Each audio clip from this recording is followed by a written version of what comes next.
Welcome to Comics on the Pyre, where everyone can come and indulge in all things comic related, whether it be movies, TV shows, cartoons, video games, or just comics themselves. If you love comic books, then show it by hitting that subscribe button to help this precious media that we all love thrive and flourish.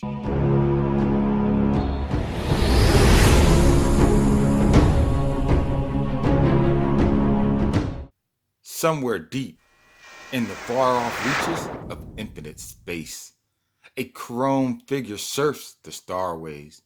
Alone he sails amongst the planets, weaving in and out of the asteroid belts with the greatest of ease. For nothing on these vacuum planes can harm him. His alloy skin protects him from the chills of the endless void and the heat of 1,000 suns. As for oxygen, this being needs not to breathe. As for food, his body needs not the nourishments the way us men think of it. The galaxy itself provides the Silver Surfer, the herald of Galactus, with all the substance in which he would need to journey these cosmos forever. But the Surfer is not sailing this canvas of stars for leisure. Oh no. He is on a task for his master, the great pillager of planets himself, Galactus. For the Silver Surfer acts as a bloodhound who forages the stars in search for an acceptable planet for his overlord to devour. One that fits the right criteria of nutrients that will sustain this seemingly inexorable cosmic entity. But to find that, experience has taught him to find the right solar system first. One that rotates around a young, radiant sun. One powerful enough to provide life to the nearby planets that orbit around the amber ball of flames.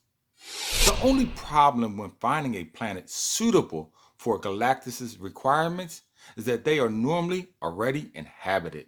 And sometimes life has been evolving for so many eons on a surface that sentient beings now exist, and therefore are aware when they see the great devourer of worlds that their time to exist amongst the cosmos is sadly at an end. But this planet known as Earth is special, for it has remarkable beings who are willing to champion the cause of its protection. But even they, with all their special abilities and superior intellect, prove ineffective against one who rifles the galaxy looking for its next morsel. Try as they may, they are nothing but gnats that will be swatted down as flies before the hand of a god. But maybe brute force and a volley of arsenals are not the answer to Earth's dilemma. Maybe, just maybe, the solution from Earth's doom lies in the instrument of Galactus' substance procurement. Leaving nothing to chance though, the Watcher, a being from a race of extraterrestrial, seeks to aid the people of Earth and sends the Human Torch back in time to another plane to obtain the only object that has a chance of defeating Galactus. But what is this object that is so formidable against a being that crushes planets and leaves them a withering ball of husk? And exactly where is this item located? The answer to those questions may surprise you. Welcome, my comic nerds, to another iconic comic book story arc that up until now, I'm actually ashamed to say that I have never read. I mean, I've been reading comics for 30 plus years, and I have heard of the Galactus Trilogy and its significance on comics as a whole. But by never being a Fantastic Four fan, I chose to read Stan Lee's other creations like the Hulk, Spider-Man, Daredevil, and X-Men instead. They seem to me, personally, more interesting. But man, am I glad I gave this story arc a chance. I guess it's like the old saying says, better late than never. As I was really floored by Kirby's art style and Stan Lee's portrayal of Galactus as well as the Silver Surfer. Which, as you think about it, these two characters really stole the show for me, leaving once again the FF in the background. Oh well, I guess things just aren't meant to be.